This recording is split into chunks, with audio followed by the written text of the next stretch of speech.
Welcome back to Magic Hour Podcast, my love. Taylor Page here. And this is Claire. Thank you so much for joining us, everyone. I'm so excited for this episode with Torie today. She is a part of my coven with Claire and I, and, has become a really good friend. And Claire, you weren't here when I interviewed her, but we were talking about how it all stemmed from that first interview last year. We all connected and then hung out after that. Yeah, she is such a beautiful, powerful energy. And we just vibed so hard on the episode. And you guys were like, we should hang out. I was like, can I come? And then we went on your boat and just had such a beautiful afternoon connecting so deeply. And yeah, she feels like such a soul sister. So it's just been such a gift to get to know her deeper. And I can't wait to hear the conversation you guys had this time. Yes. And she's such a treasure trove of knowledge. I find that the more my readings start to go down the mediumship route, the more the themes of ancestral cycle breaking and healing come up. And as you guys know, if you're new to my work or the pod, I have a reading type called Ancestors in Astrology, which I look at themes of ancestral healing and cycle breaking in the birth chart. And then I open up mediumship wise and connect with the ancestors in the spirit world who want to tack on to that. And oftentimes, past loved ones will come through, and sometimes it's ancestors that people never met, but they give enough evidence for the sitter to understand who they are, who they would have been. And it's like this cycle started with me, or this is what happened, and this is where I see it being replayed. And it's been such a powerful reading type. And just a couple of days ago, I had such a beautiful ancestors and astro reading. It's just really interesting because in this conversation with Torie, we're really focusing on healing the father line and like the masculine ancestors, which I think is such an important topic that isn't really spoken about. And Torie offered the free Healing the Father Line workshop that I took that was really powerful. So in a lot of my readings, but in this one in particular, but it's also a theme in many reading, there was this very patriarchal, religious figure in the family lineage who was like a great grandfather who was super controlling, really abusive, very like emotionally neglectful, kind of my way or the highway type of guy. And it was really interesting because even though he was the unhealed one, it really affected the women in the lineage because they had bottled up anger and resentment that got passed down from generation to generation. And it was really interesting because we were looking at her birth chart and her Mars was intercepted. And Mars is the planet of like anger and aggression and conflict. And an intercepted planet is a planet that we don't always have the easiest time accessing or interacting with.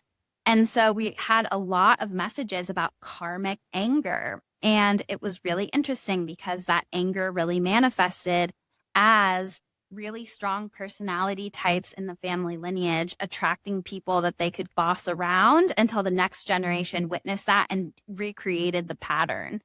And it was really interesting because there was this message from all of her ancestors that felt like the bossed around, trapped, resentful ones that didn't know what to do with that anger, which was basically saying that the anger is really toward us. Like, I'm angry at myself for believing these stories of powerlessness. I'm angry at myself. And so the ancestral healing and cycle breaking was really to do about breaking patterns of pointing the finger at everyone but themselves for their powerlessness, blaming it on everyone but themselves. And I found that to be so powerful. And it was so synchronistic the way that it flowed with her birth chart. I mean, the way that mediumship and astrology layers together is so freaking cool. And I felt really called to share this takeaway, this little snippet of our hour together with the collective, because I think that it's a really common theme is these unhealed masculine figures in our ancestry that we blame everything on. And I think that when it comes to like healing the father line and the wounded masculine, we also have to forgive and heal the part of ourselves that co-creates with them, gives the power away to them, and continues to co-create with their narratives. And I found that to just be so, so powerful. Yeah, wow. That's such an interesting reframe too. I definitely have felt that in the past in certain ways where maybe I was connecting with a male energy and wasn't receiving the kind of treatment I wanted to receive.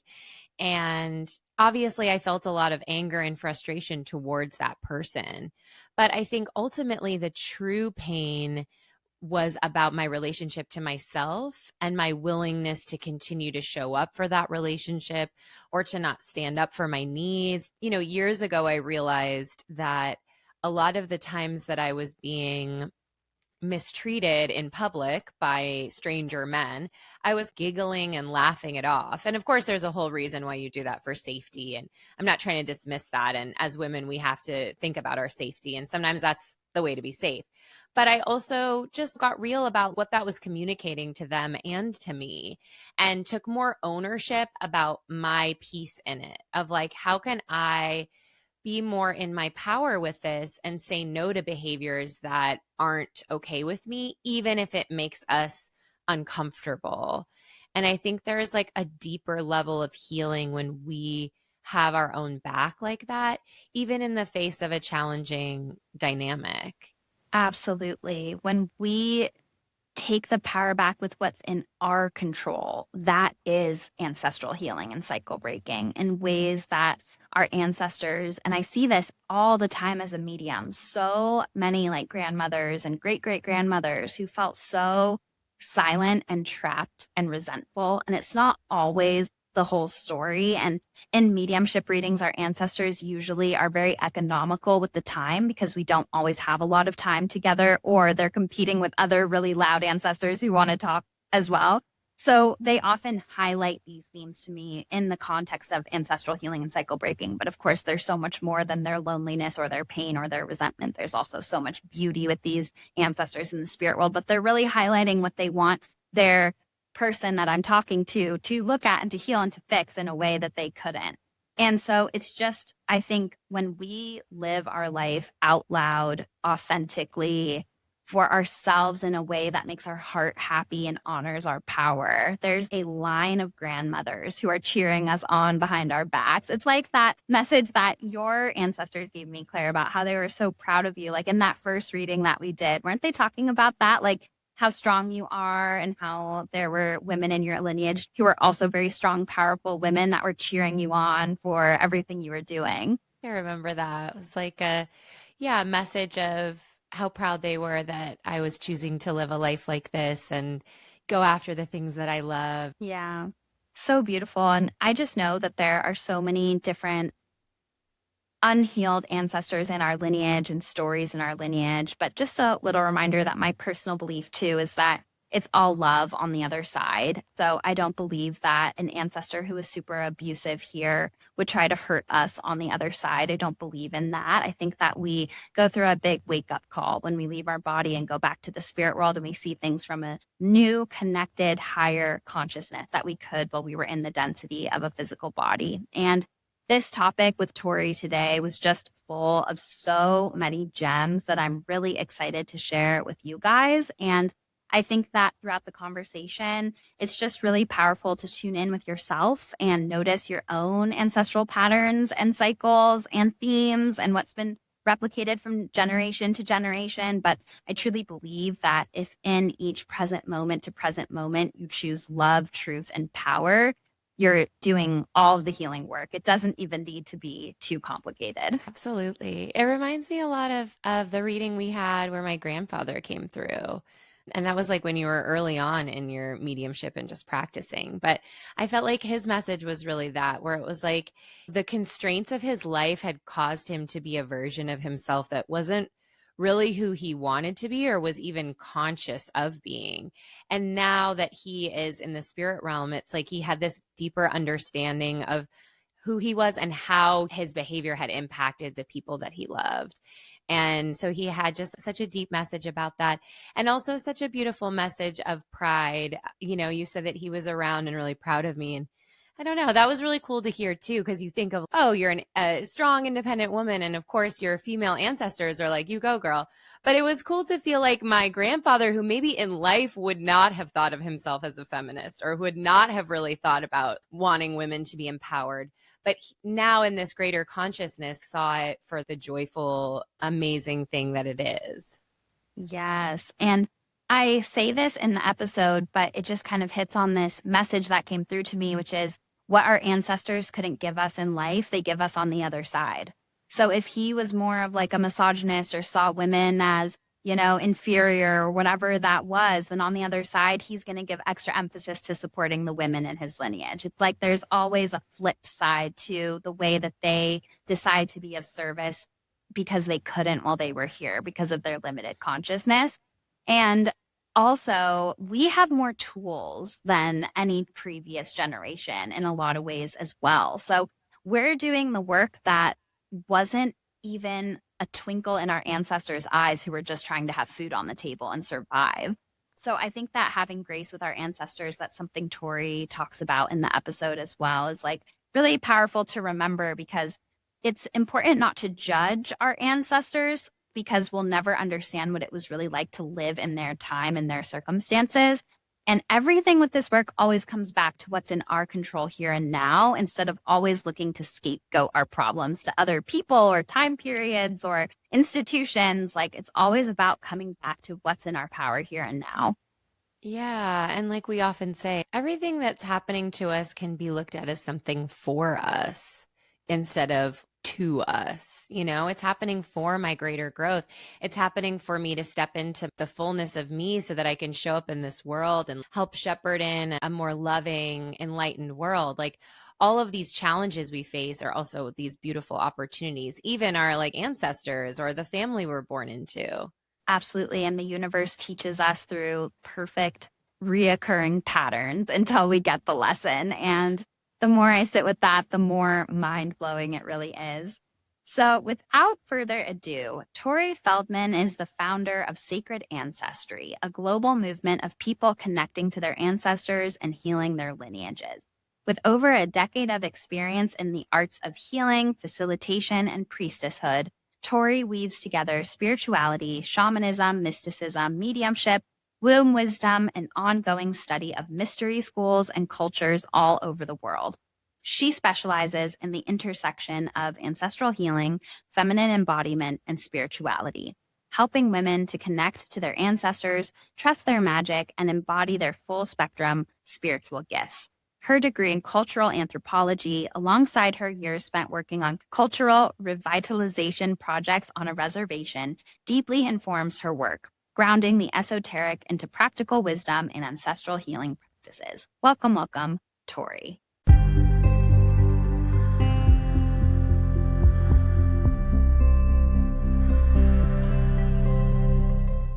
Torie, welcome back to Magic Hour Podcast. So excited to get to spend this hour with you today. Taylor, thank you. I'm so excited. I'm so honored. I'm so happy to be here. Thank you for having me. You have been highlighting the most incredible people, and I'm so honored to be back a second time and to dive into this topic. I know it's so near and dear to both of us and to so many people too.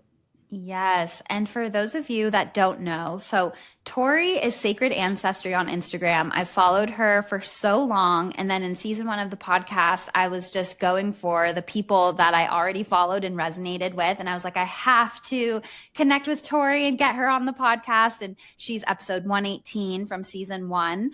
And then she and I just like completely clicked and connected when we chatted on season 1 in that interview. And now we're real life friends and we're in the same coven together. So it's really evolved. And I think, yeah, the friendships and the people that I get to meet, especially you and becoming friends with you, it's just like one of the biggest gifts of the podcast for me. Amen. You are such a gift in my life. And to be in a coven together, it is such magic. Yeah, it's such a joy to gather with women and get witchy and get wild and bring the online realms into the in-person. It's a whole other degree of getting to know you. And you are just through and through full of endless, infinite wisdom. It just streams through you. Can confirm in every moment I'm with Taylor. Like the channel's open. I love you. And I feel the same way about you. And so, can you just refresh our community on what your sun, moon, and rising is? Because it's very important knowledge. Yes, it is. So I am a Leo sun. My birthday is July 23rd. So it's the first day of Leo, depending on who you ask. Some people believe in cusps, some don't, but it's on the cusp with Cancer. So some people call it the cusp of oscillation. a lot of water and fire and in the shell and in the spotlight, everything all at once.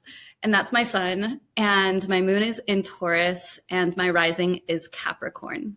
Yes, love it. Okay, so I'm like itching to get into this topic today because I knew I wanted to have you back on the pod a second time. And then you introduced this freebie giveaway to your community, which was a Healing the Fatherline workshop. And that topic hit me in a full heart way when you announced it.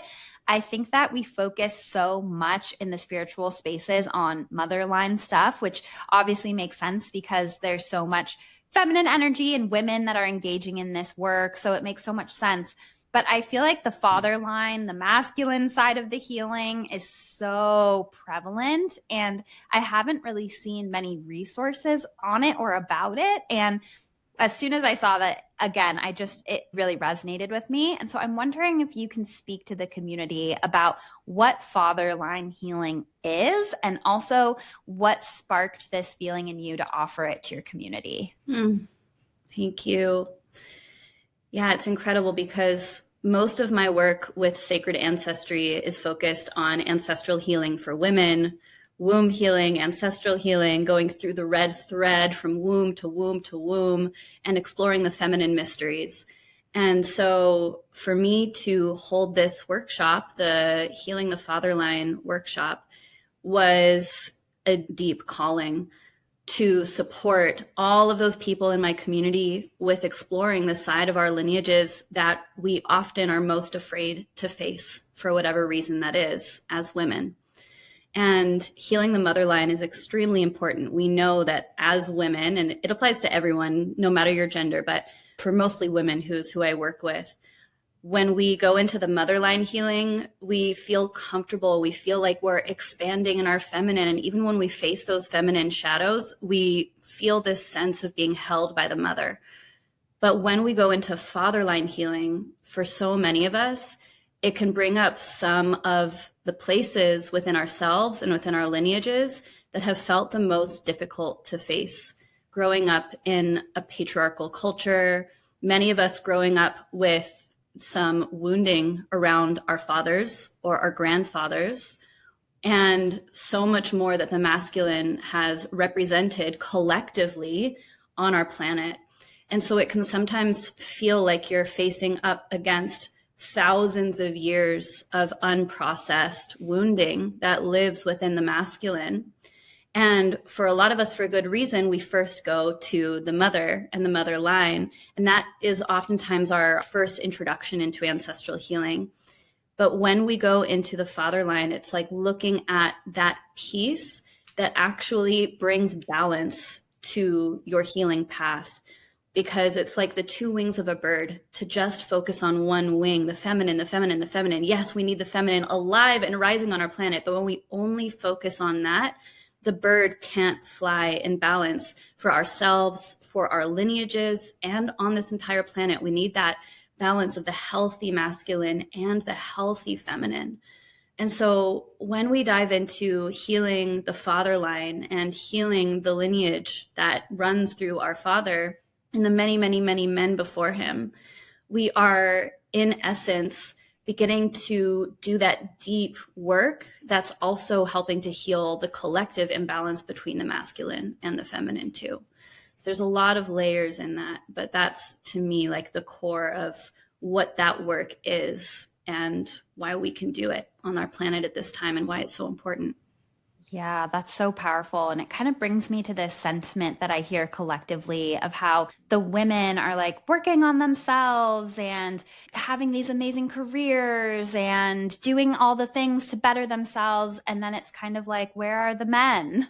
And there's this male loneliness epidemic. And I feel like it's being reflected in the collective of how the women are constantly focused on these healing spaces and the masculine isn't as much. And now there's like this rift in consciousness where women feel frustrated that they have to be like therapists for some men, and men feel very lonely and misunderstood in their own ways. And there just feels like such a divide. So I love everything you said about we can't just have one wing. We have to have both wings for the bird to fly. So that's so powerful. And I also because I got the privilege of taking your Healing the Fatherline workshop, and something you said in it was relational wounds take healing in relationship. And so I think it's similar to this patriarchal masculine versus feminine wounding, is like, we can't heal the masculine without the feminine. We can't heal the feminine without the masculine. Like, it really takes both for healing. Yeah. And to me, that's a part of what it means to live as an integrated being, is just like we can't push away our darkness because then it becomes our shadow, our unintegrated shadow. That's why we do shadow work. We can't push away the parts of our lineages that we feel the most shame around or the most wounding in. And it's like the stages of evolution that a lot of people go through when they're stepping onto their spiritual path. At first, it's, oh my gosh, love and light and beauty and healing and magic and crystals, or whatever it is that you like first find your spiritual obsession with. And then there are so many different phases, but at some point you come into the nitty gritty, deep, deep parts of yourself that need that love. And then you bring that light, you bring that love, you bring all of that wisdom and all of that gratitude into the parts of yourself that are calling out, that have felt pushed away, rejected, shamed, that you might feel disgusted with. And I know this isn't everyone's relationship with their father line, and I can share more about my story with my father line if you want. It's definitely not that. I have had a very incredibly powerful, healed, healthy, masculine father line, but it wasn't always that way. My great grandfather was physically abusive, and there's a whole story there and how my great grandfather changed that story. But when we come into full integration of embodying the power and the healed expression of our lineages within us, it heals this rift within us between our own inner masculine and inner feminine, between the two lineages that might feel like they've been at war, feel like they might be at odds with each other. You might feel spiritually like all the women in your lineage and all the men in your lineage are at war. Maybe the women have felt this sense of unworthiness or have suffered abuse. And perhaps you see the men in your family as having carried down this toxic pattern that needs to be put to an end. It literally happens within us when we choose to do the healing work on both sides. It can't be just one or the other. It's so powerful because it's sort of like that phrase, it takes two to tango. If you're siding with one side of your lineage, then that automatically makes you not in integration with the whole of who you are. So I think that is such a powerful message. And even just this idea of being held by the masculine, that even alone makes me feel uncomfortable in my body, which is so sad because we should have this relationship to the men in our lineages and feel safe to be held by our patriarchs and things like that. But I think there's a lot of trust that needs to be rebuilt with the masculine. There's been so many millennia of abuse in some cases, and it's just a really intense topic. And as a medium, when I'm connecting to client sessions, overwhelmingly, it is the dad side of the family relatives and also the masculine presences in spirit who have these trickle down effects of emotional neglect, substance abuse, like violence. I feel so much emotional unavailability, really controlling personalities. There's so much wounding, and it's like consistent in almost every client session that I'm in. There's some cycle of abuse with a masculine presence in their lineage. And it's so painful and it's so sad. And it definitely informs how the women in their lineage also show up. So it really is such a intertwined place of healing. And I think it's, again, so powerful that you're really highlighting the father line and the patriarchs as so important. And so say somebody is aware of the unhealed ancestor in their lineage and they're like, yeah, this is the pattern, this is the problem, this is where it started, and they've done that digging. How do you go about helping the lineage heal? Yeah. First, I just really want to presence a part of this healing is to find compassion for the little boys who were wounded in your lineage, who later became the men who perpetuated those cycles of violence because they didn't know any better and because they didn't have that healthy masculine, or they weren't protected during a time when they were traumatized by something that happened. And so first is the compassion for those little boys or teens or those incredibly good men who are so traumatized at some point in your lineage, even if you don't have conscious memory of it, even if you haven't heard the stories of these traumas that have happened to the men.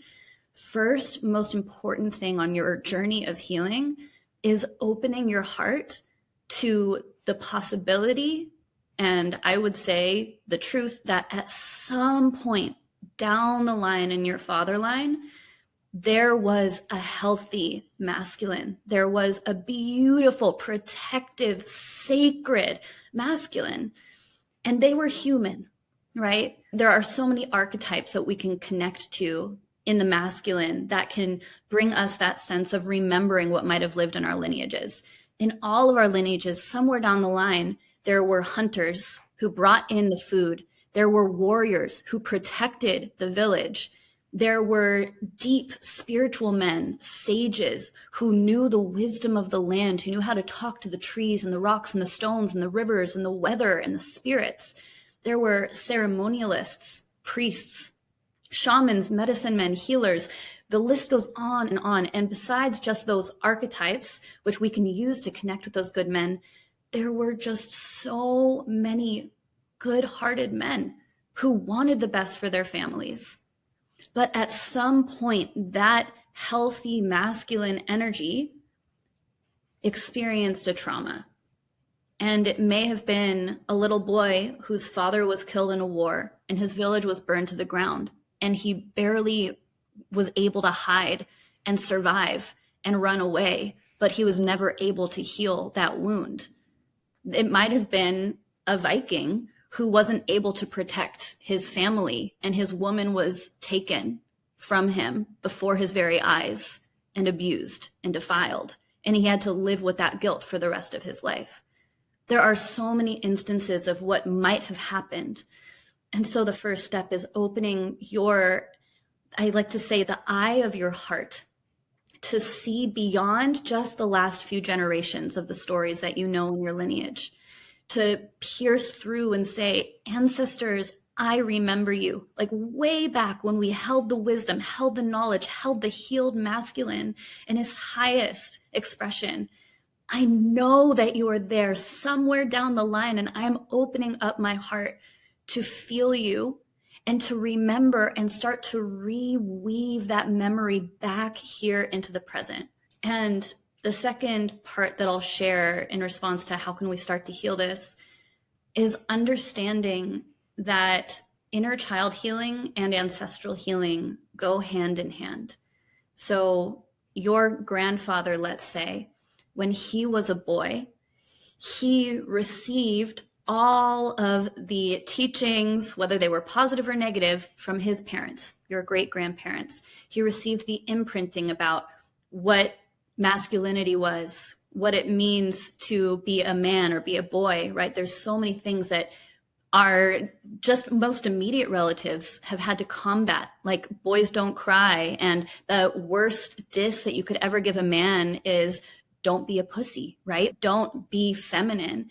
And so they were taught this internalized hatred towards their own inner feminine, their own emotions, and their own spiritual connection, because our intuition is the feminine, and then learned to weaponize that against women. They weren't able to find that love for their own inner feminine because it was repressed.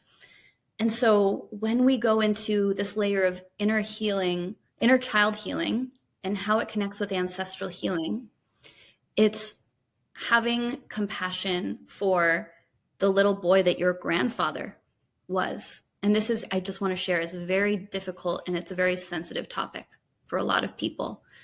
But one of the things that is really supportive is once you connect to those healed, wise, and well ancestors, those masculine ancestors, those archetypes that you can feel lived in your lineage, And maybe based on where your ancestors are from on your father line, maybe maybe there were some fishermen, right? So you can start to visualize and start to feel and start to invite in those healed masculine ancestors who are fishermen, who are able to go out on the waves, who knew how to read the language of the waters, who knew how to gather fish and bring it back to feed the community.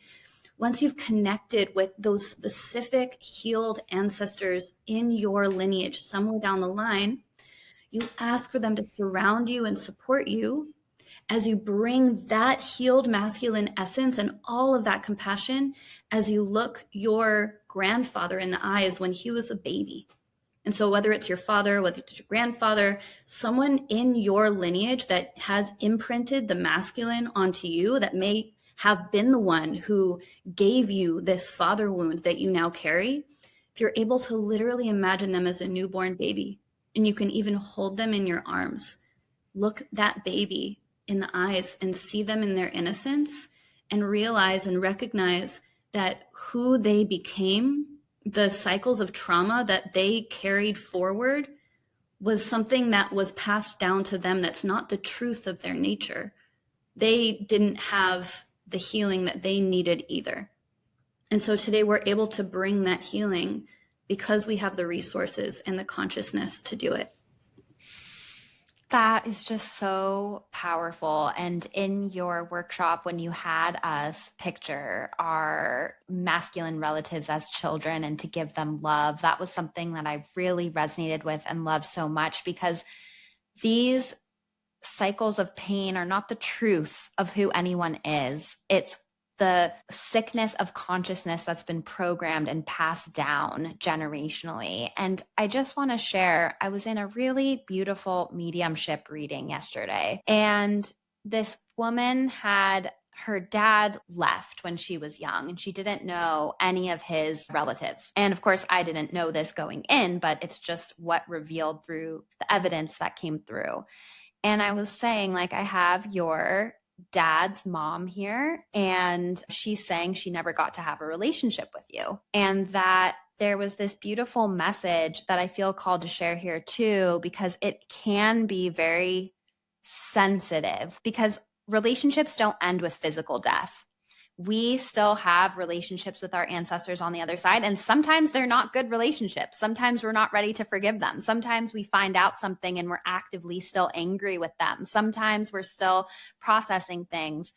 But the way when we transition to spirit, that people who hurt us, whether it's through their absence or actual abuse, they pay us back by giving us the inverse frequency from the other side. So this grandmother in the spirit world was like, I never got to know her or be there for her or hold her the way I wanted to.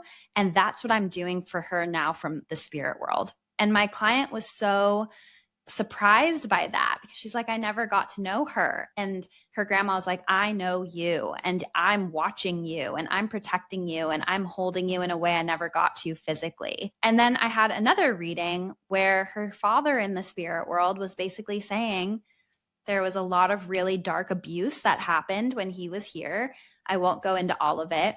But while he was here, he was this shadow in her life that she didn't have any agency, and there was a lot of control and abuse. So her father in the spirit world, his medicine to her was, I know you didn't feel any agency. I know that I was abusive. I know that I was too close to you when I was here physically and energetically. And now my medicine on the other side is full agency, distance, and respecting of your wishes in a way that I couldn't when I was here. So I think that there's really beautiful awareness when people transition to the other side and become an ancestor, that they want to give us what they couldn't while they were here in physical form.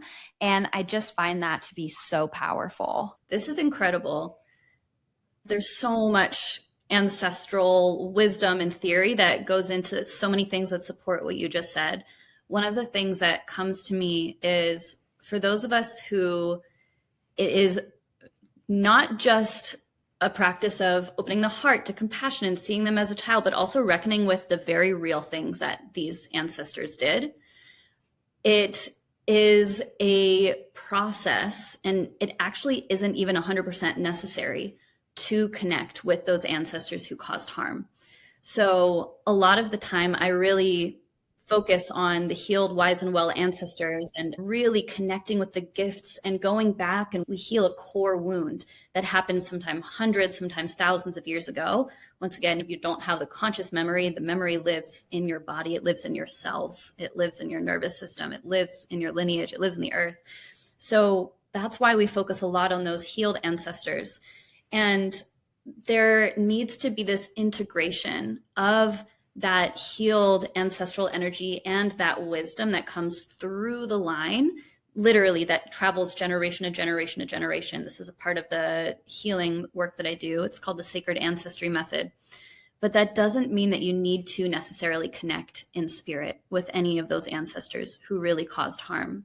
And for some people, a part of that ancestral healing process for their father line might be calling upon your healed, wise, and well ancestors, calling upon those warriors, calling upon those spiritual leaders, calling upon those shamans, those initiators, those medicine men, whoever you connect with who feel like powerful allies to you, and then calling in one of those ancestors who may have caused harm, or maybe there's a group of them.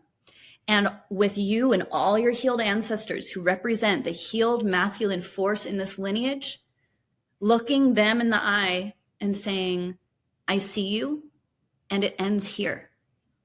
And I am not carrying your patterns forward, and I'm holding you accountable to the actions that you did. I don't need to carry that on my own back.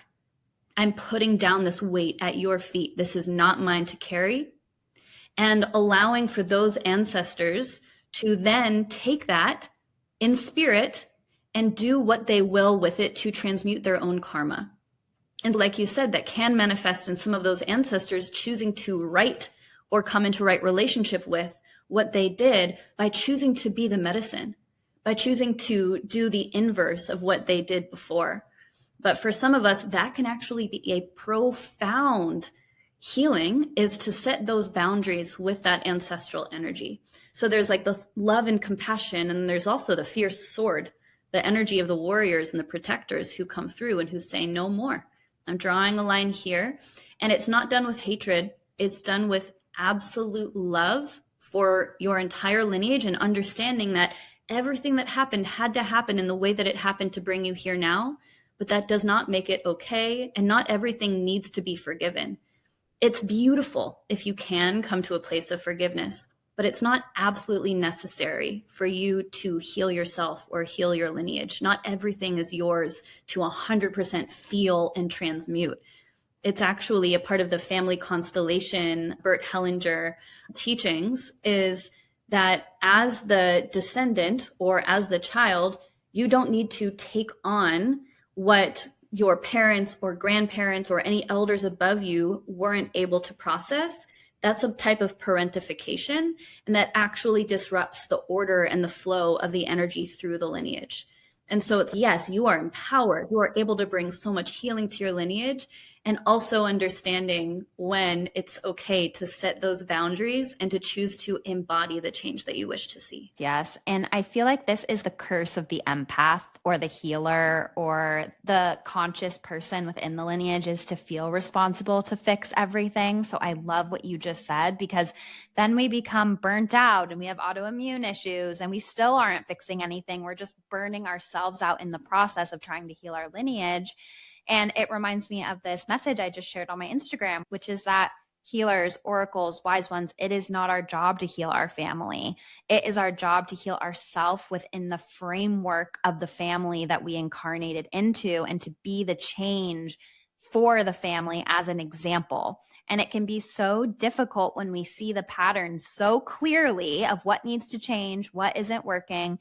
But if your family, like I personally find that family can be the least receptive people to your opinions or your healing words of advice. It's like, unless your family is coming to you asking for help, you're only going to burn yourself out trying to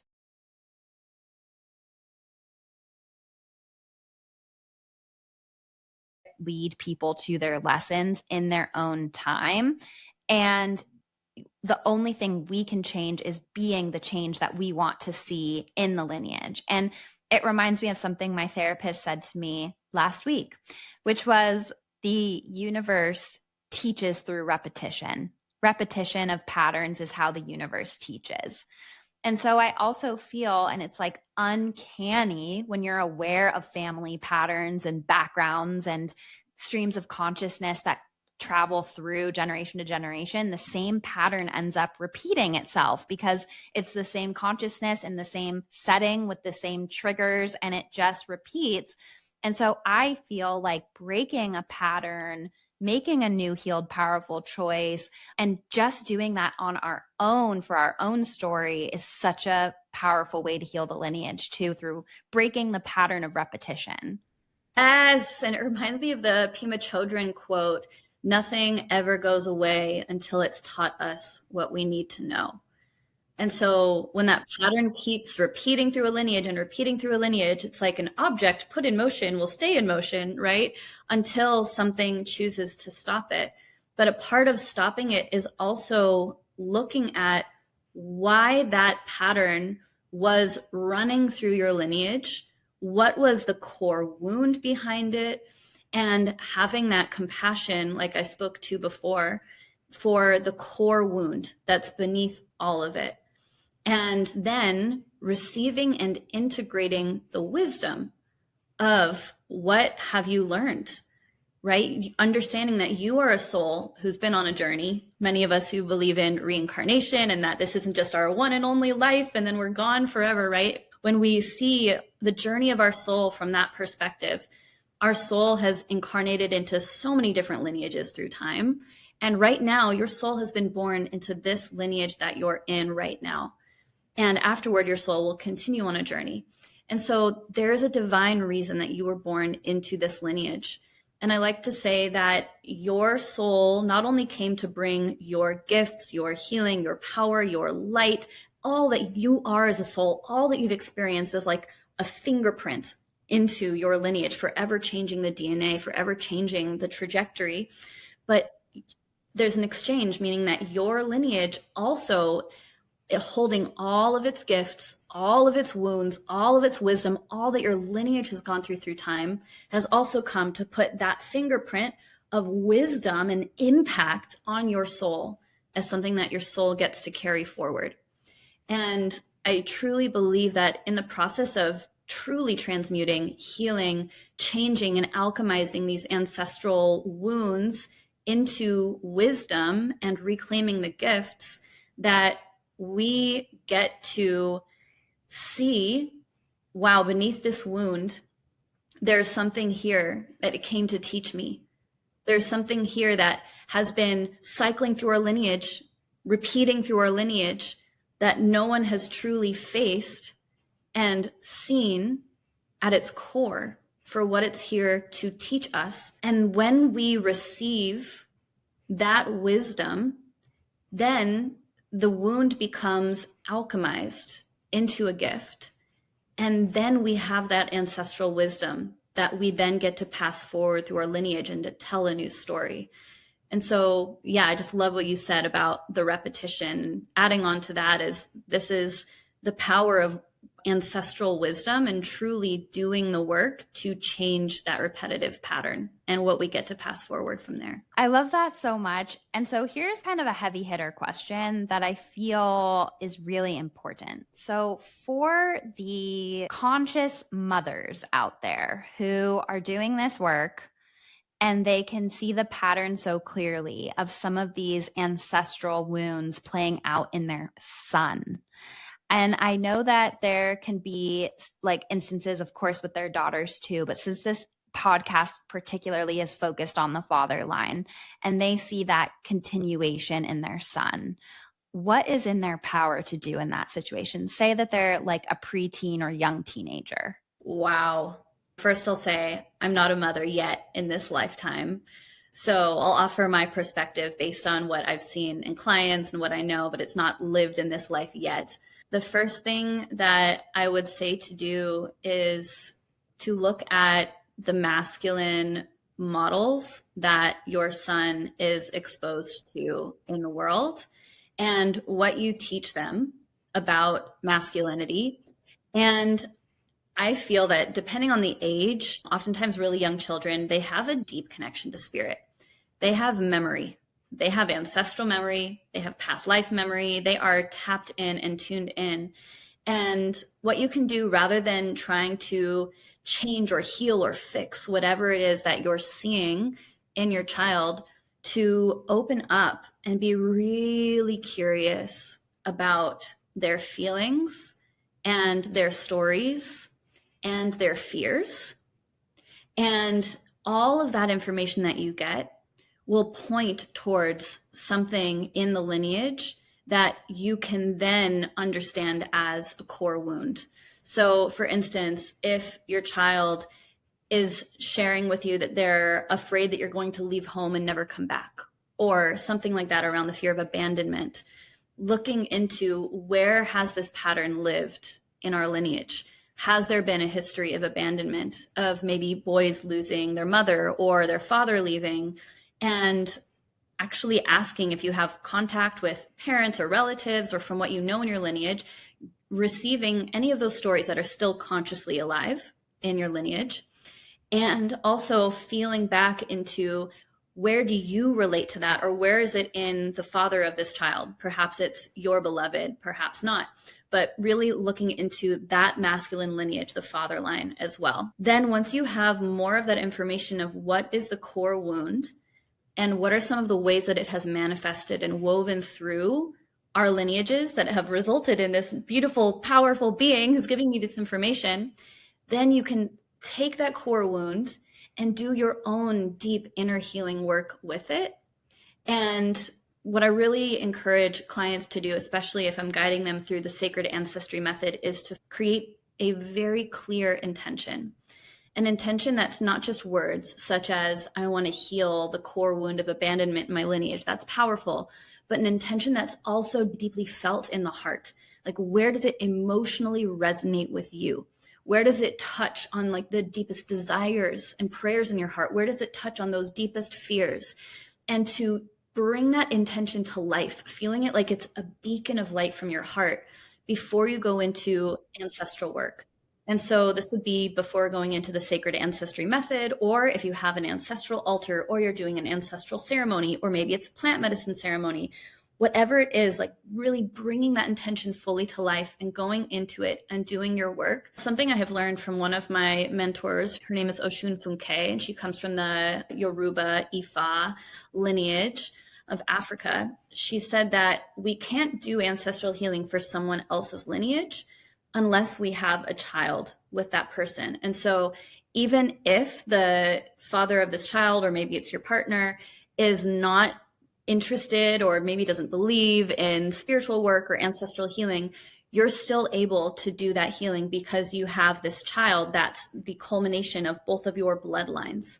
And it might not even be bloodline. There's also adoption, but you're able to do that healing not only for your own ancestors, but also for the father line for that child as well.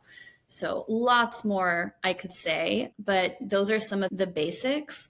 And then tuning in to your child and seeing how things might shift after doing your healing work, or sharing some of the wisdom that came through for you. And you don't have to share, I did this healing journey and here's what came up, but really asking, how can I integrate the gems of wisdom, the healing gifts that I received through this ancestral healing work, into the way that I see my son, into the way that I raise my son, into the beliefs and the values that I want to instill into this beautiful, powerful being. And of course, like not controlling, just like respecting their sovereignty and that they are here to teach you, right? But allowing yourself to then become an ancestral channel, like an angelified mother or an angelified person, right? Like really opening yourself to be a channel for the wisdom and the gifts to flow through. And you can even set those energetic boundaries and say, these are the energies that I don't allow to be passed down through the lineage. The last thing that I'll add is a beautiful practice that you can do on your own, or you can do with your kids, is to envision a golden sphere around both of you. And you can even do this as you sit with them at night, as you're tucking them into bed. You don't need to guide them through it, but you can just do this in your mind's eye and in your heart. Envision this golden sphere surrounding both of you. call upon the healed, wise, and well ancestors in your lineage. And your child may actually have specific ancestors that are their guides that resonate with them in their spirit, who came in to protect them and to guide them. They might be different from yours, but inviting in all those ancestral guides, those healed, wise, and well ones, and asking for their protection, asking for this golden sphere to be like a filter where only what is for the highest good of your child is able to come through ancestrally. And you can actually set boundaries with any ancestors who are not the expression of healed energy in your lineage. So you can actually say to any ancestors in our space who are not well, who are not yet healed, with the utmost compassion and the utmost love for you, knowing that I would not be here without you. This beautiful, darling child of mine would not be here without you. You are our ancestors. Thank you for the precious gift of my life. With all of that being known and with all of that being said, with fierce love, with fierce will, I command, if there are any unhealed, unwell ancestors in my sphere or in the sphere of my child, that you step outside the golden sphere now. And you can ask for your healed ancestors to protect the boundaries. And so it's something that you can energetically do as well. So it's inner work, it's in how you raise them, and it's also, if you wish, the energetic layer as well. I love that so much. And I love what you said about really healing what triggers, fears, and shadows that unhealed behavior coming up in your child triggers in you, because that's going to allow you to not get triggered by it. My aunt always says a trigger is an opportunity, an invitation to sink or rise. We can sink and meet the trigger and be our puppet strings pulled by the trigger, or we can rise past the point of where the trigger has power over us. And so if the behavior of your son or child is triggering something in you, I think doing your own work to detangle that, heal that, get clarity on that is only going to allow you to be a better parent for your child and not be activated or controlling or judging or attached to outcomes or what you think this behavior will lead to for them, but instead be a higher source of wisdom and intuition that will be able to come through more clearly when you're less activated. So I think that's so powerful. Beautifully put. Thank you so much for adding that. Yeah. And so in your Healing the Fatherline workshop, you were talking about very briefly how in more ancient cultures, there would be rites of initiation, rites of passage from boyhood into manhood. And I think that is something that's really been missing and sanitizing out for both young girls and young boys. I'm just highlighting the masculine, like I said in this conversation. You know, it used to be like celebrated when we started our periods and became women and things like that. But for the masculine energy, maybe for some of the parents out there that can maybe integrate in some element of ritual or ceremony for their younger boys to come into the masculine, like what would you recommend for that? Woo! This conversation is so important. Thank you for bringing this here. So first, I'll share why rites of passage are so important for young men, especially. And if this can actually happen at any age, if you are in your 40s and you're a man and you never received that rite of passage for your inner teen or your inner preteen, you can still do that work. You can do a ceremony to honor your inner preteen, your inner teen. So there is no limit.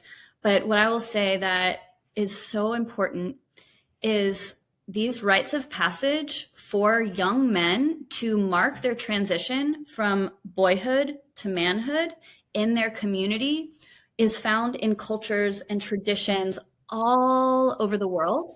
And our ancestors knew that this was extremely important because in that transition, during that transitional time from boyhood to manhood, that is going to determine how that man shows up for the rest of his life and how he's able to transmute any unhealthy energies or intense emotions that might come up for him and to learn how to wield them in a way that is actually life-giving, that's in service to community, that's protecting for the family or the village. And so, for instance, oftentimes in different indigenous cultures, they have these rites of passage where boys were sent out on a ritual hunt, where they would go out into the wilderness, oftentimes without any guidance, without any mentors, on their own, with nothing but the clothes on their back and maybe a knife that they had made or some kind of a tool that they had made,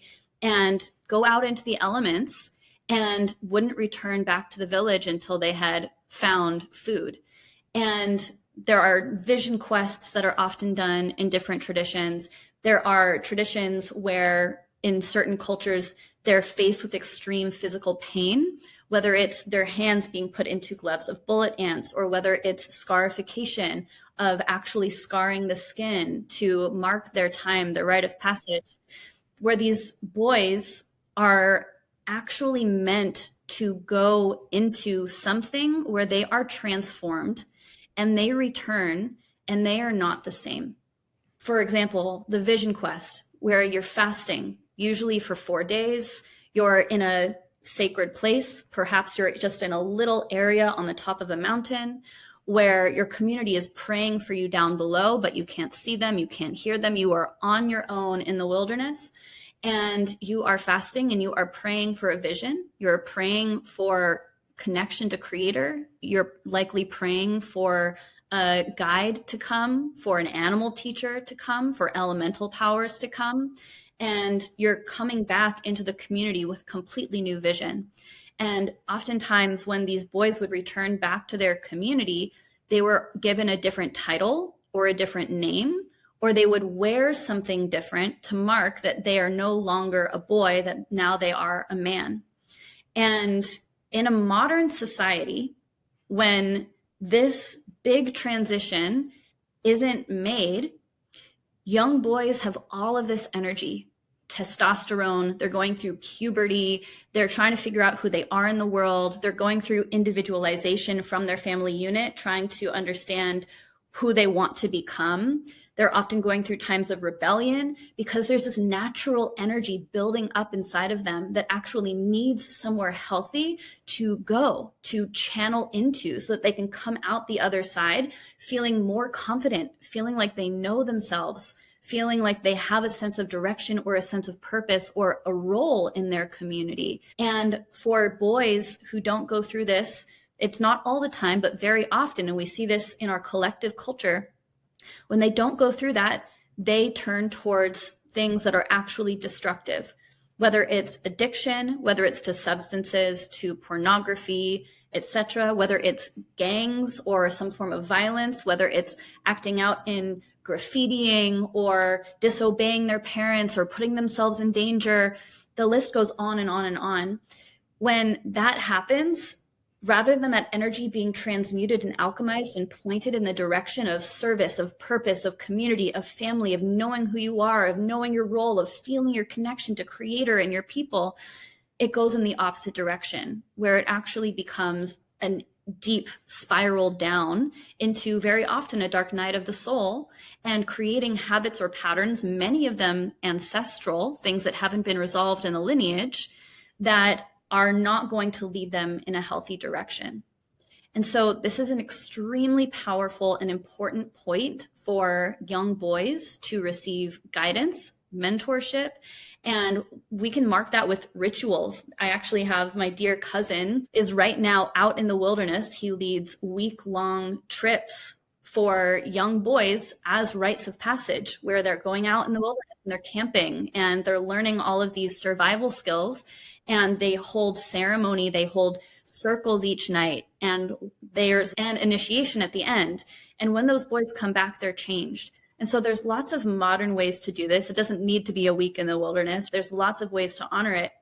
But it's really teaching these boys, when this energy comes up, when this explosive energy, this desire for, whether it's violence or whether it's rage or whatever it is, testosterone, pheromones, hormones, whenever that energy comes up, teaching them how to be in right relationship with it, not suppressing it, but teaching them how to channel it and how to express it as a force for good in the world. And the last thing that I'll add is It's complex, but very often, a lot of these young men today in our world, their rite of passage, for better or worse, is going to fight in a war. And so some of the old ancestral ways of warriorship are still alive on our planet, but very often those young men are yelled at by those drill sergeants. They are put through harrowing experiences, and many of them come back traumatized because their loved ones have died, or their feelings have been suppressed for so long, or they have faced violence, and many of them have PTSD. And so there's this fracture in the men because these boys grow into men. And if their inner masculine isn't embodied and channeled in a way that's life-giving, it can implode and collapse within them and result in unhealthy behaviors.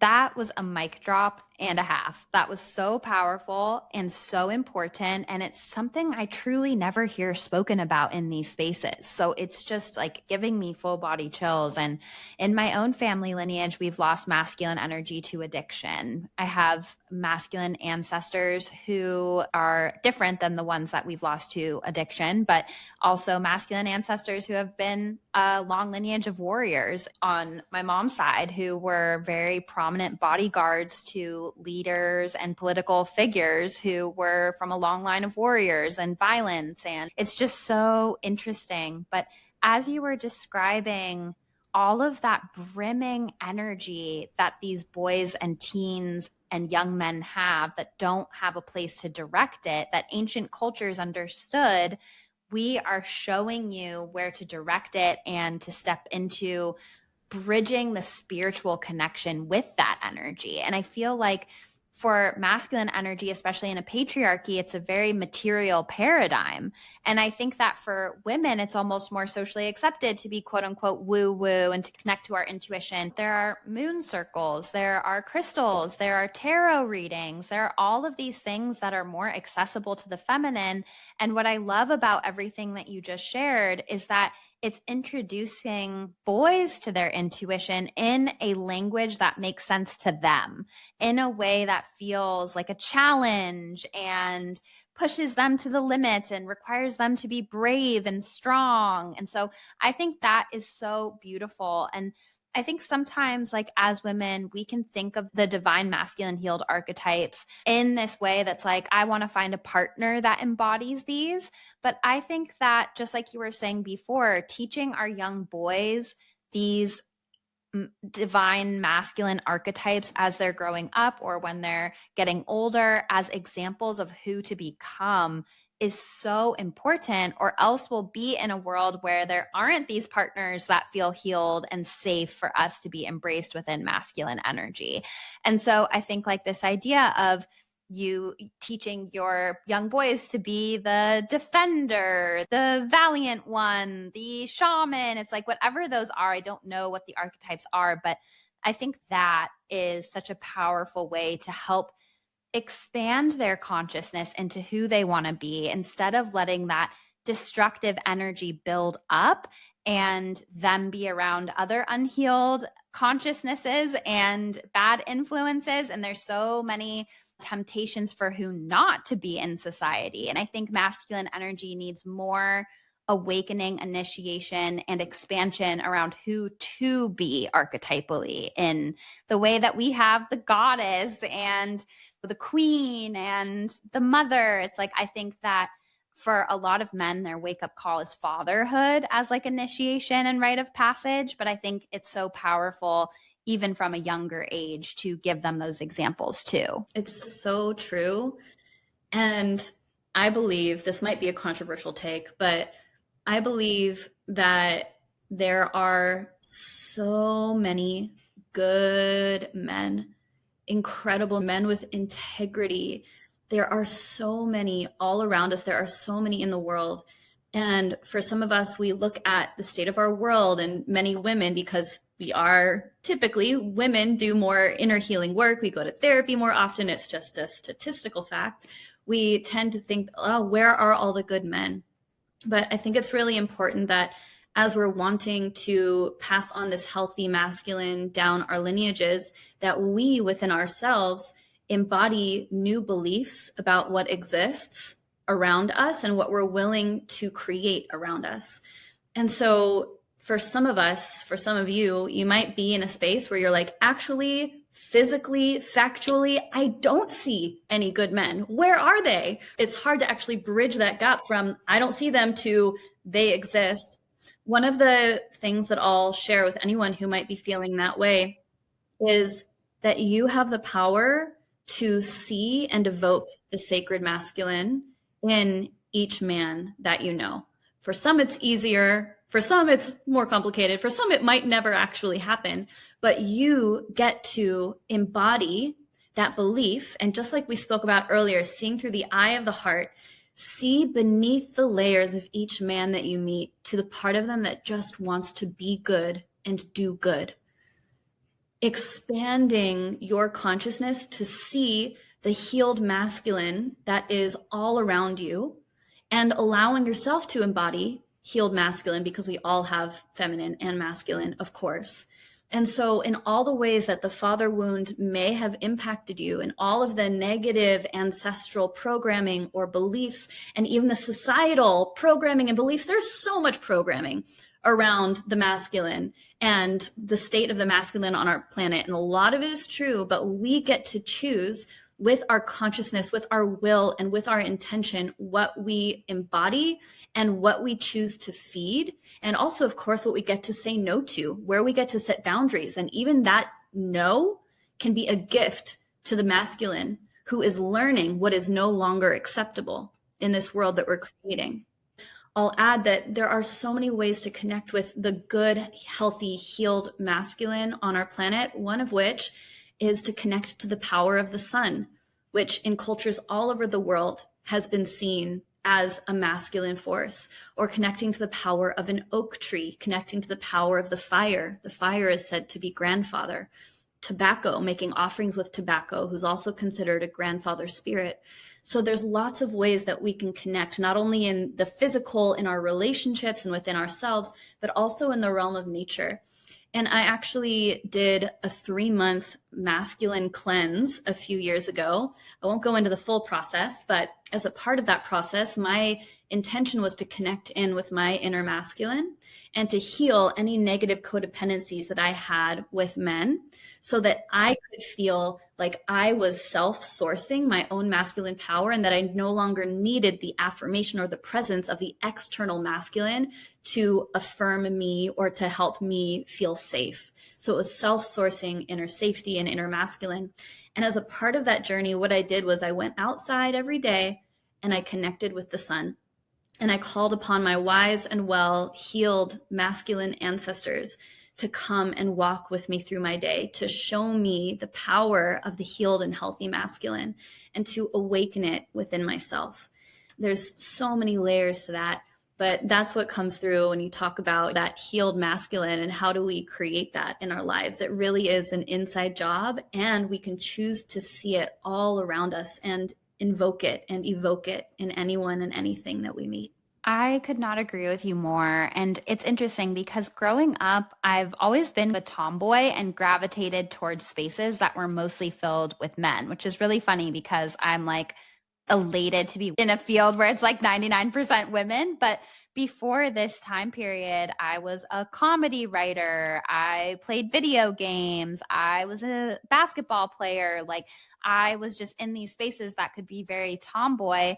And I cannot agree more. Like I really do believe that so many good men are out there. And I've been around them, and I know nobody is perfect, including me. Like everybody can work on themselves and heal, especially within relationships. But I just want to second that sentiment, especially as someone who has so many dear men to them in her life. So I really do believe that too. And I'm so glad that you said that, because I think it can be a common narrative of there's no good men, there's no good men. And so I really liked what you said too about sometimes helping the men by being really clear in your boundaries and what's not acceptable. Like all of that counts. And when we're, like you said, self-sourcing our own power and love and choosing ourselves, that is when we interact with the men in our lives in a completely different way, in a healed way. And that brings it back to the ancestral healing and cycle breaking. So I think that's so powerful. And one last thing I just wanted to say as like a personal note is that when I was taking the Heal Your Fatherline workshop, when you started your guided meditation, I literally saw your guides blending with you and your face starting to change. Like I literally saw a grandmother presence like superimposed over your face. And it was like so cool. And I just wanted to tell you that. Woo! Oh my God. Thank you. Oh, what an honor. Yeah, really cool. So Torie and I have been like creatrix sisters together recently because we're both creating our own mentorship programs. And part of the reason that I wanted to have her on the pod today was to share her mentorship that's coming out with the Hummingbird community. She is such a wealth of knowledge, and I know her mentorship is going to be so important for people who really have a calling to ancestral healing. So Torie, will you tell our community a little bit about it? Yes. So, for anyone who is interested in learning how to work with the ancestors in the spirit world, how to work deeply with the priestess arts, holding ritual space, and if you want to become a certified ancestral healer, I'm about to open the doors for my mentorship, which is the Sacred Ancestry Certification Program. And this is a deep dive, comprehensive journey that is actually quite advanced in the teachings. We cover everything from ritual to mediumship to ancestral wisdom to different belief systems and cross-cultural cosmologies from traditions and lineages all over the world to mystery schools and their teachings about how to navigate through initiations and how to work with the ancestors and spirit. And by the end of it, you will have a deep embodied relationship to the ancestors, not only your own ancestors, but how to work with the ancestors, including the ancestors of the land, and how to guide people through ancestral healing in one-on-one containers and in group containers as well. And it's really designed also to awaken your own ancestral wisdom and your own intuition so that you have all of the deep foundational and advanced teachings that you need to guide ancestral healing journeys, and also so that you can open your own ancestral channel and let your own teachings and your own wisdom and your own intuitive gifts flow through you too. So that will be opening sometime in the next few months. The date is changing a little bit, but if you're interested, you can learn more at sacredancestry.com. And you can also find me on Instagram at Sacred Ancestry. And where can they access the free Healing the Fatherline workshop that you did? Yes, you can find that free workshop at sacredancestry.com/fatherline. And you can also find the Motherline one, which is free as well, at sacredancestry.com/motherline. And they're really powerful when done together. So I would love to hear how you all enjoy them. Yes, and make sure that you're following Torie on Instagram too at Sacred Ancestry, because she is such a powerful writer and her posts will just hit you right in the heart exactly when you need them. So Torie is just a treasure trove of so much wisdom, so much knowledge, and the work you're doing is so beautiful, grounded, ethical, powerful. I just love you so much. So thank you so much for sharing everything with us today and for being here. And I have a nagging suspicion that we might see you again in the later seasons. Oh my gosh, Taylor, thank you so much. I'm so glad we got to really create a space for this topic. It's so important. And like I shared, I'm usually all about the feminine and the mother line. So it feels really powerful to speak this work into the world. So thank you so much for creating a space and really carving out your intention to bring this fatherline healing through for the people. Yay, ditto, because that meditation and workshop was the first time I ever saw something completely devoted to it. Maybe it's just because my algorithm is all goddesses, but it just really resonated with me. So I just, couldn't recommend connecting with Torie more, and we'll link everything in the show notes. And thank you so much again for coming on. Thank you. And thank you, everyone. I'm wishing you and your lineage so much wholehearted healing, awakening, illumination, and most of all, love. Thank you, Taylor.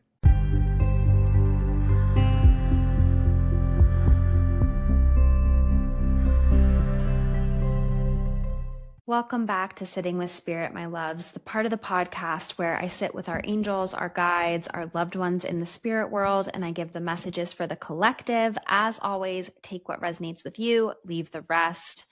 And as always, so much is coming through to share.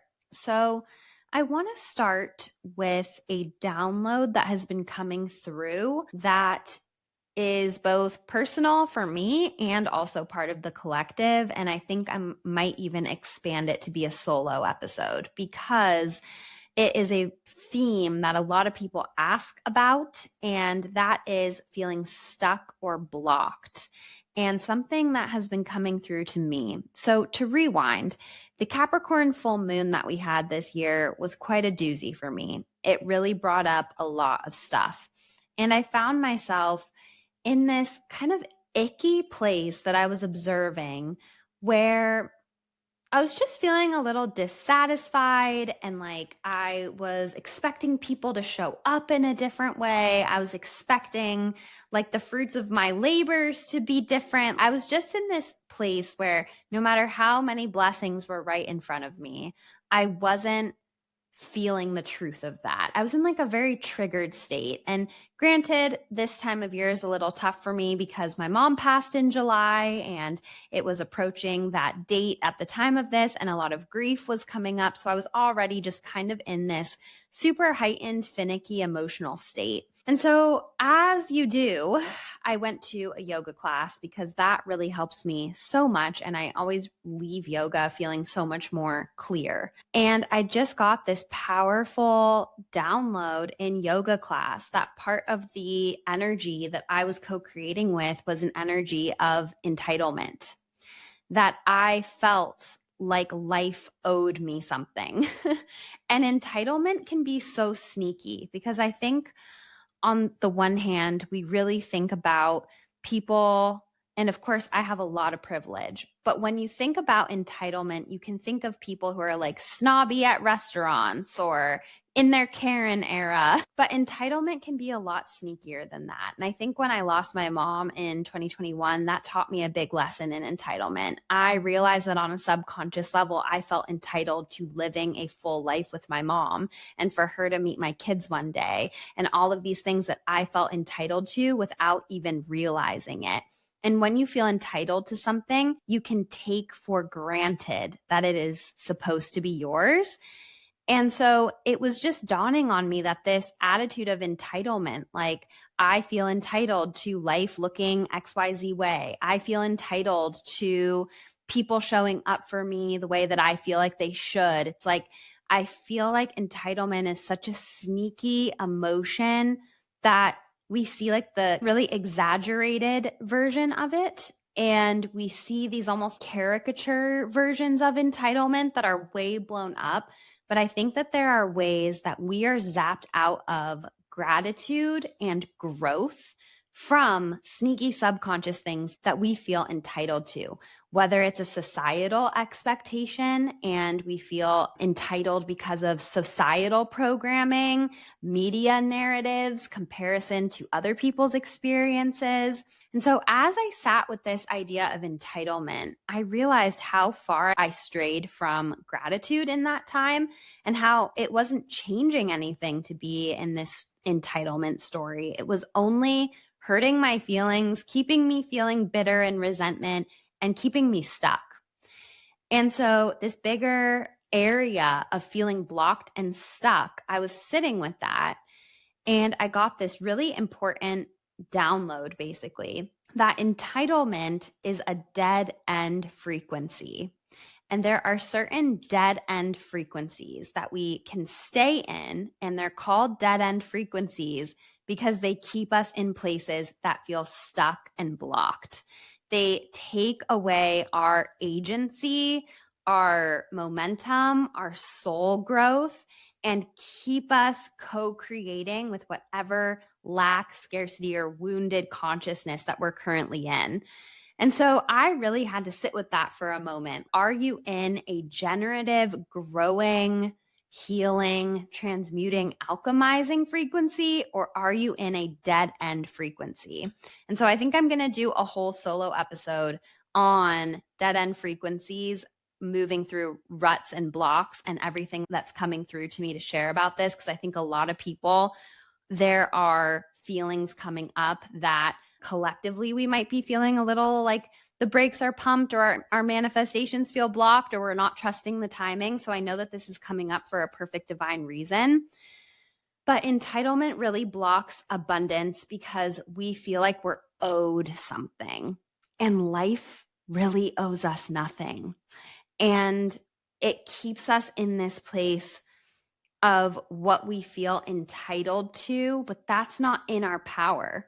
Our power comes from how we react to life, not what we feel owed from life. And so it's just been such an interesting thing to observe in me. And I know I told this story on the podcast before about when my mom first passed and I was in this victim mindset, which of course I'm not judging myself, and I'm also not judging anybody going through their authentic grieving process. Nothing I say on this podcast is from a judgmental place. It's genuinely from a curious place so that we can better understand ourselves. And I'm using myself as the prime first example of my process with this work. And so in that time, I remember being like, I can't believe I lost my mom at 30, and that's so young, and I'm so upset. And then a couple nights later, I heard about a 9-year-old losing his mom, and it put everything into perspective.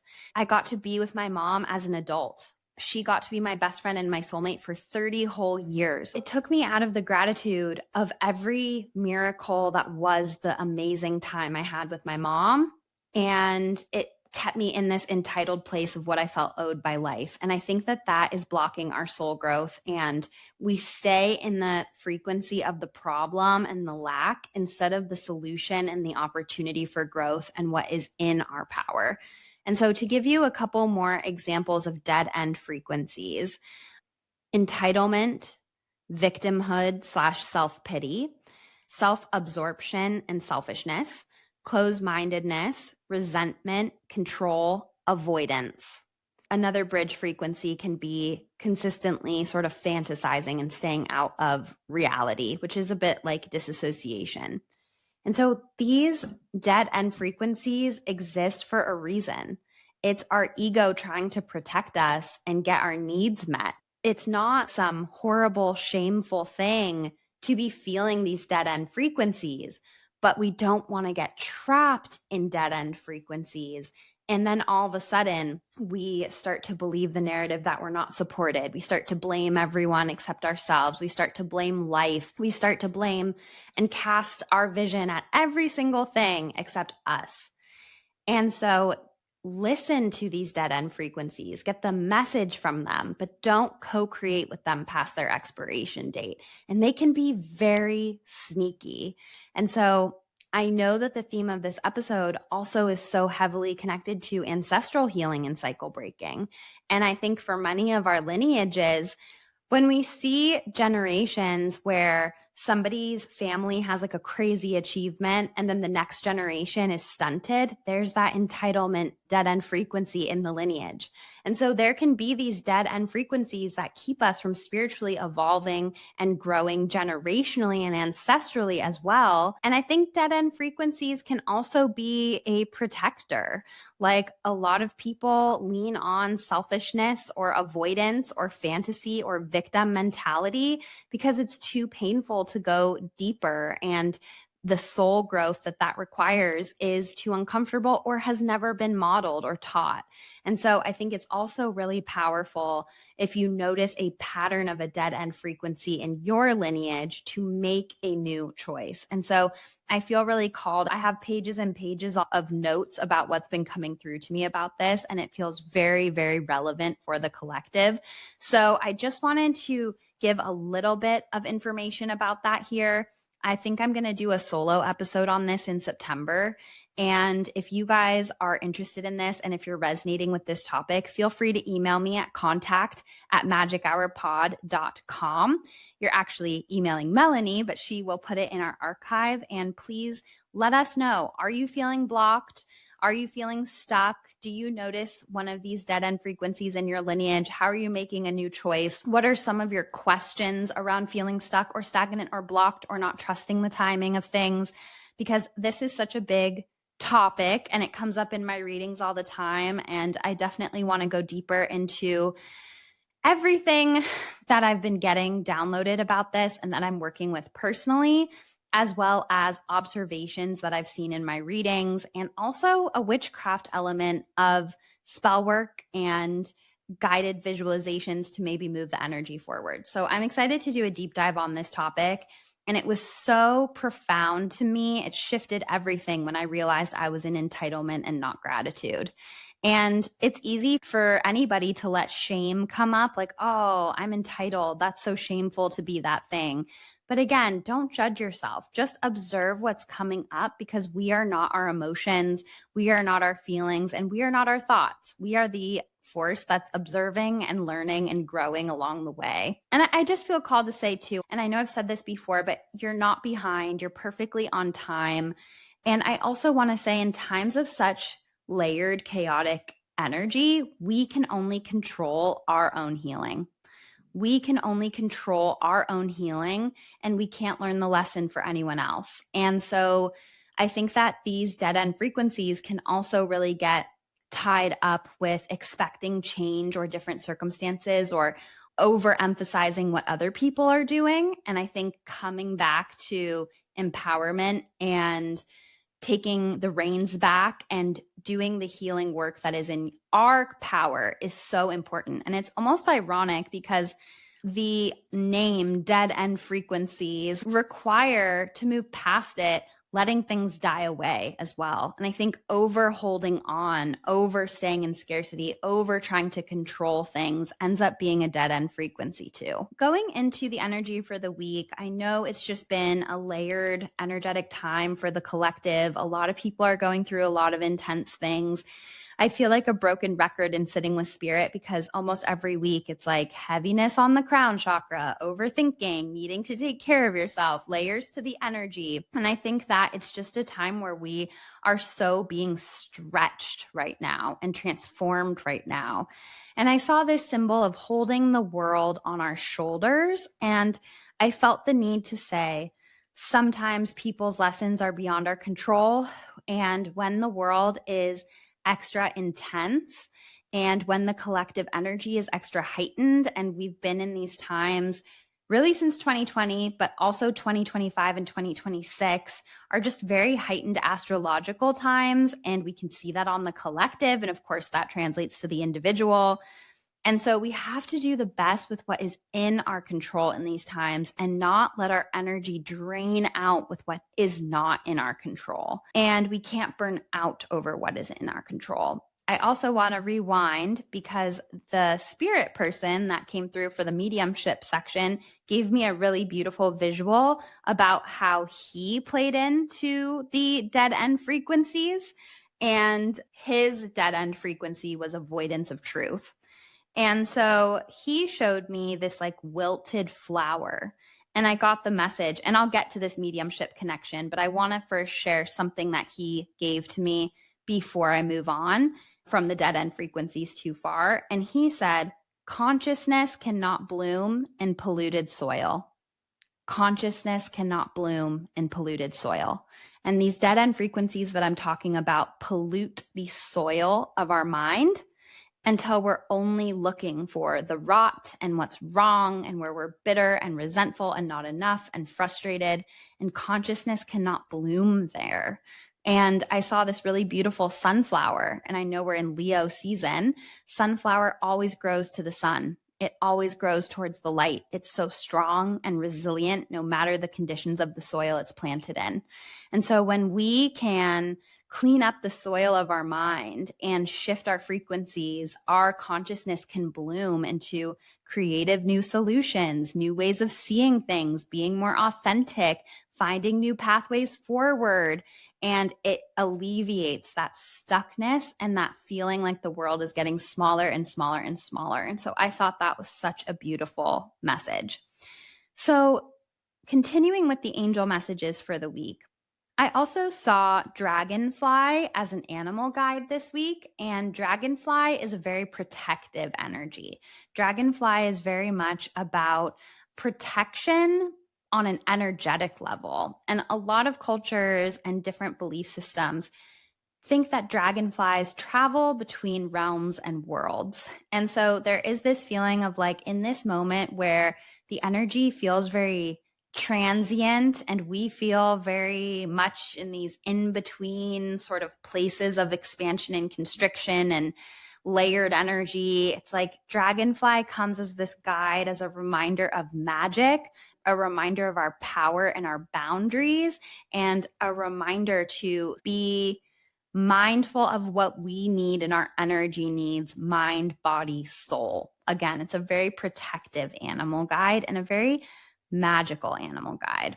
And so then I saw the Cancer crab archetype, which is home, family, safety, security, memory, nostalgia, mother, very resonant with the ancestral healing themes of this episode.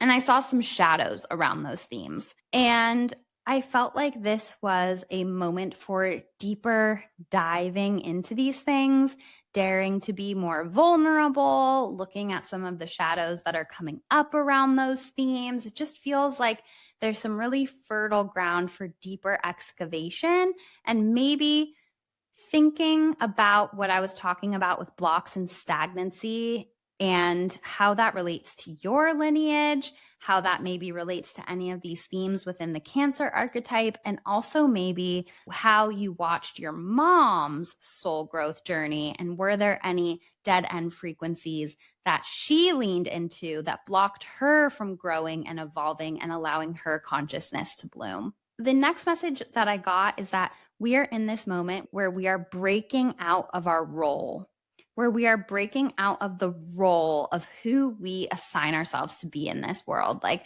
I assign myself to the role of dutiful daughter and passionate businesswoman and whatever, XYZ, whatever role that we've cast ourselves in is limiting, no matter what it is, or even how authentic it is, because a role cannot embody every facet of who we are and how we want to express ourselves. And I feel like we need to break out of limitations in any form. And I just get this sense that there's this late bloomer energy coming up.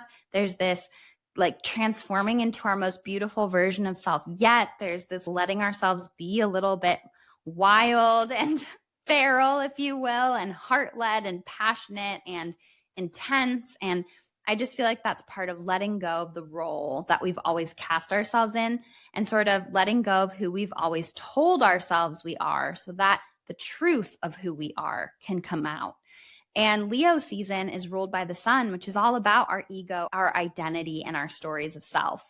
And I think that it's a really beautiful time to, like I was saying, not over identify with the ancestral stories you've been taught, with societal conditioning, with ego stories, and really following your heart. Because when we follow our heart, then we can really understand the truth of who we really are. And so, yeah, for a lot of people, I feel like it's a layered time, a lot of unknowns, a lot of question marks that can be causing some existential dread. But there's so much joy on the other side of this as well. And it's all expanding us and turning up the volume on where our blocks and the ways that we co-create with these frequencies that are keeping us stuck are coming up. And it's getting louder and louder and louder until we get the message so that we can move forward. I want to go into the mediumship now. So as I was saying before, we had a really sweet gentleman in spirit coming up, and I would place him to be 40s or 50s when he passed. And I got an S name with him. Something like Steve was coming up. I saw tattoos on his arms, and I saw at least one tattoo being red ink. I also saw a connection to trucking, and then I also saw a connection to working on boats or the water, or maybe even having a Navy background, either personally or coming from a family associated with the Navy. I also saw elephants as a sign from him. And he gave me this feeling of a major throat chakra block. And it felt like he had the deepest cavern of creative, sensitive, beautiful potential inside of him, but that he didn't know the first thing about vulnerability, expressing it, sharing it. Like he was very, very deep. I feel like this gentleman would have been a poet, even in the way he gave me that message of consciousness cannot bloom in polluted soil. Like he is deep, he is wise, he is poetic. And he was giving me this feeling of I was taught that to be masculine and to give love was to be a stoic, steady place for everyone else.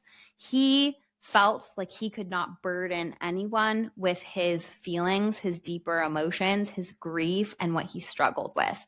And he showed me that for his entire life, he struggled in silence because that was what was modeled for him. That was all he knew. And that's what was his uncomfortable comfort zone. He was giving me this feeling of, for boys especially, but also for anyone, creative writing being really important. And I feel like writing was really important to this spirit person overall, because I think writing helps the throat chakra block so much, because throat chakra is so much about expression and truth. And if we ignore that, eventually we're disconnected from that and living in an inauthentic way, in a bottled up way. And it's just not sustainable. And so I feel the need for like creative writing, writing poetry, writing stories where characters are exploring things that maybe the author is also exploring in their circumstances. So I feel like creative outlets, especially writing, is something that he is really stressing right now, and how much he wishes that he would have maybe pursued that more or been open to it more while he was here. He said it's encouraged for women to talk and be social and share their feelings. But for a lot of men, they think stoicism is masculine and it's less encouraged. And it's not like men have less things to talk about. I know that women might have like 500,000 more thoughts a day. I don't know what the actual study is, but I know there's a study where women have more thoughts per day than men. But still, men also need to talk. Men also need safe spaces. And I feel like for generations of masculine energy, they haven't even been taught how. And so that feels like something that, you know, if we want the pendulum to shift, if we want the planet to heal, if we want more of a balance between, you know, moving away from patriarchy and these structures that are hurting our planet, we really need to help men heal their throat chakra blocks, have these tools at their disposal, encourage their communication, encourage their softness. And again, this spirit in particular was really encouraging writing, writing, writing. You know, it doesn't have to be for some crazy artistic or academic pursuit. It can just be a vent session. It can be a private place. Like I feel even the idea of having a diary is always so attached to like teenage girls or younger girls instead of younger boys. And I think that they need these tools too. So that was really beautiful. And I also just feel from this spirit person that there's just this sense of like our time on planet Earth in a body is relatively short from a spirit's point of view. And it's like, don't wait to be your authentic self. Don't hide your truth. Don't hide who you are. Life is too short to bottle everything up. Let it all out. Feel safe to express yourself. And yeah, just a super empowering, beautiful message there. So I'm going to leave it here this week. I'm sending you guys so, so much love. And I hope that you have a beautiful rest of your week.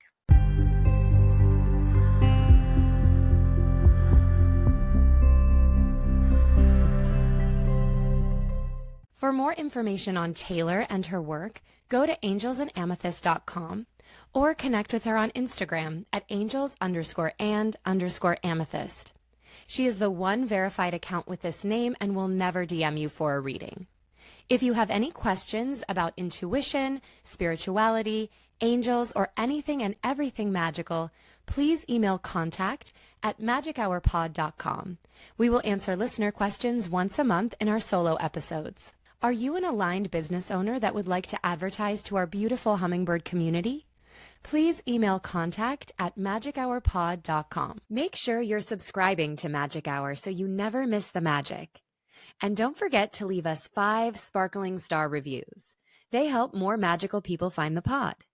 Please screenshot and email your 5-star reviews to contact@magichourpod.com, and we'll send you a free downloadable angelic meditation and enter you to win an angel reading with Taylor Page.